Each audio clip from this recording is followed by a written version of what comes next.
Assalamu alaikum wa rahmatullahi wa barakatuh.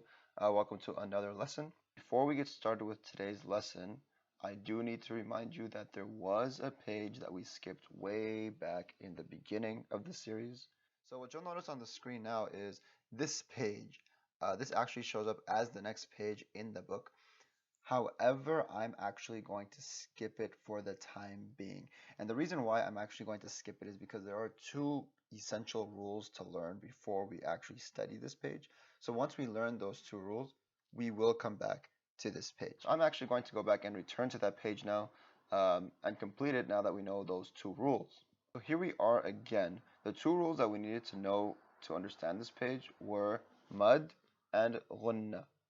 Now that we know those two rules, we can actually go ahead and recite this page. I'm going to go through, I'm going to find the ghunnas on this page, and then I'll get back to you. Okay, so these are the ghunnas on this page. A quick interesting fact about this page is that all these, boxes that you see here, these are actually things that you'll see in the Quran.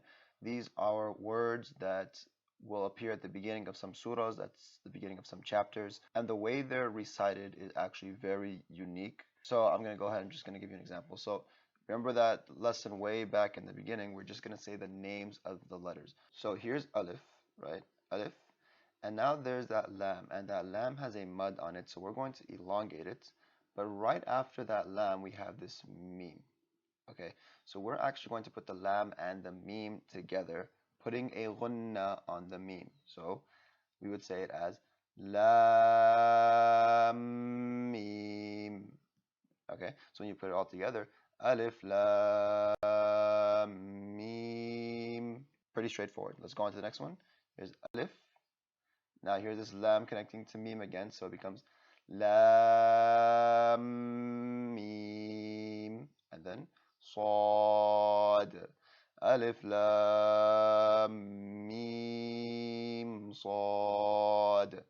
Okay. ألف لام را. ألف لام را. ألف لام ميم را.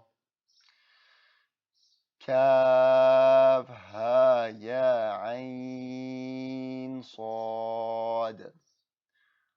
طه طاسيم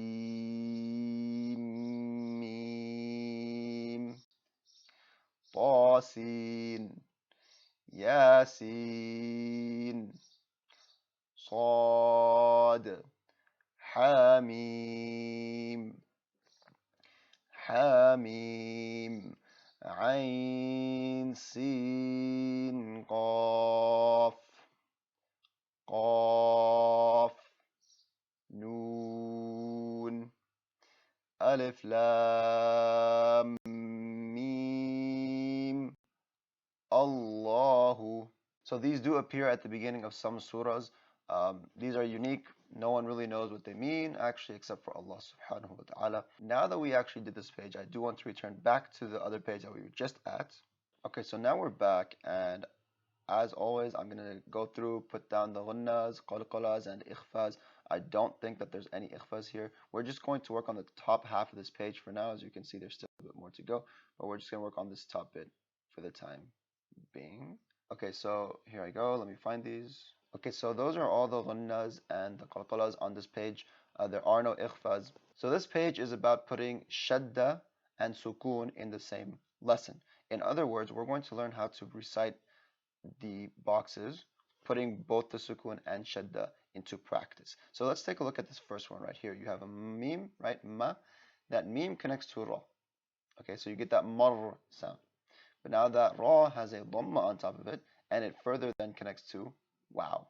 Okay, so that becomes ru. So now we gotta put them both together. It becomes maru.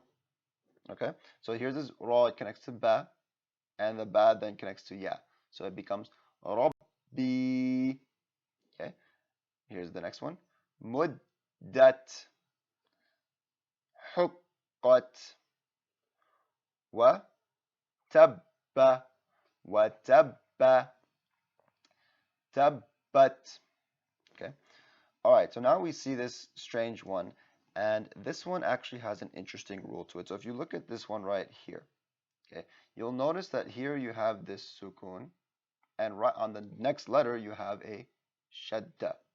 How would you pronounce that? Okay, usually there should be a qalqala on the ta, which should be the case. However, this one is unique because there's a shadda after the sukoon. So this one has an interesting rule. Whenever you have a shadda and it comes after a sukoon, okay, remember that order. If you have a sukoon and right after it comes a shadda, the letter with the sukoon gets completely dropped. I would say a, ha goes straight to the ta. So I would recite it as a, had to, had to. I'm going to completely drop that ta sound. Okay, so from now on, whenever we see a sukoon and after it is a shadda, we're going to drop the letter with the sukoon. But do not get confused that if the shadda comes first, if you have the shadda coming before the sukoon, we would recite both. The shadda has to come after the sukoon for this rule to apply.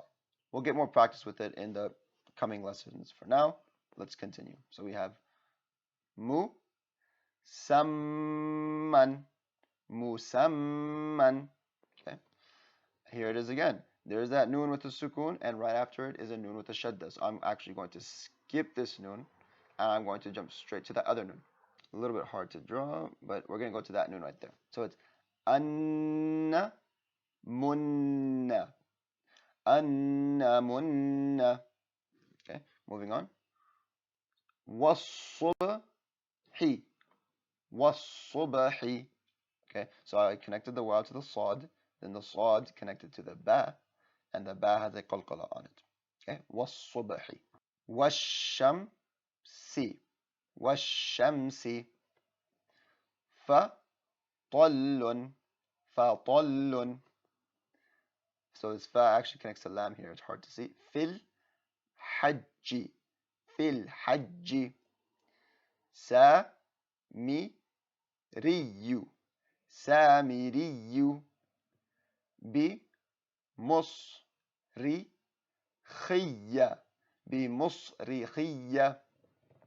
This one's a little bit longer. Let's break this down. Wattini, wazzaytuni, wattini, wazzaytuni. Sijjilin, sijjilin. Sijjinun, sijjinun. Fil yammi, fil yammi.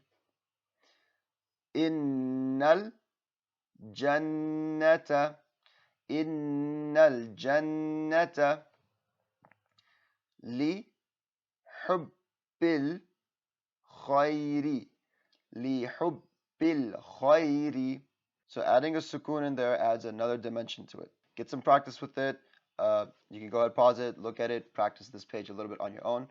I'm going to scroll up. We're going to finish off the page. So now we have these three full long lines. The waqaf has returned. We got some ikhfas going on. We got some ghunnahs going on. I'm going to label them real quickly. Okay, so once again, just a quick reminder. The blues stand for ikhfa, the red stands for qalqala, and the orange stands for ghunnah. Let's go ahead and get started. Idhassa. Okay, so idhassa ma'u. Idhassa ma'u. Okay, but now that u connects to noon, and we have to do ikhfa there. Shaqqat. Okay, let's try putting it all together.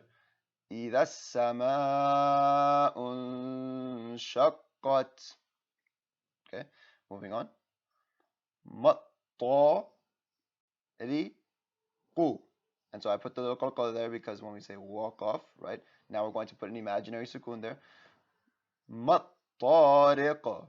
This one right here, I'm going to put a fatha there. النجم مثاقب. وقف.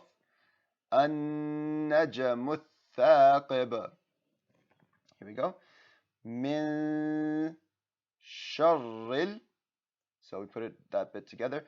من شر waswasi, waswasi. Two parts together.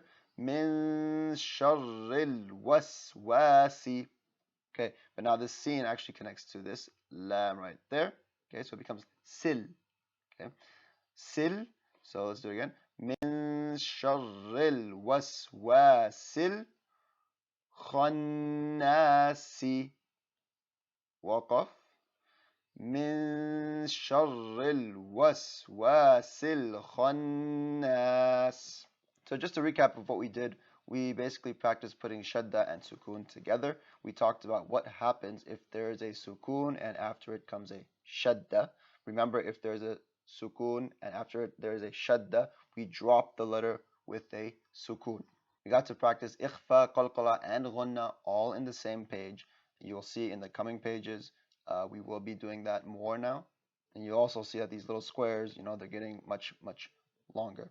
In the next lesson, we're actually going to talk about what happens when you have two shaddahs side by side. So we are actually getting very close to the end of the book. However, there are still 4 or 5 more tajweed rules that I will need to go over. So you'll see a lot more lessons coming up that specifically go over some of these tajweed rules.